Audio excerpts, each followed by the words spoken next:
بسم الله الرحمن الرحيم سبح اسم ربك الأعلى الذي خلق فسوى والذي قدر فهدى والذي أخرج المرعى فجعله غثاء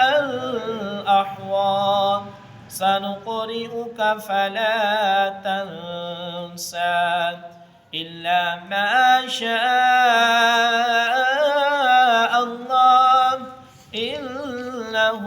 يعلم الجهر وما يخفى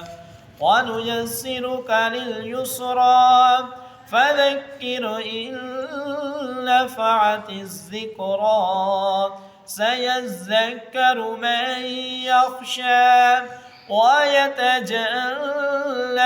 الأشقى الذي يصلى النار الكبرى ثم لا يموت فيها ولا يحيا قد أفلح من تزكى وذكر اسم ربه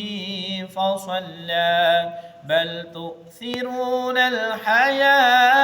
الدنيا والآخرة خير وأبقى إن هذا لفي الصحف الأولى صحف إبراهيم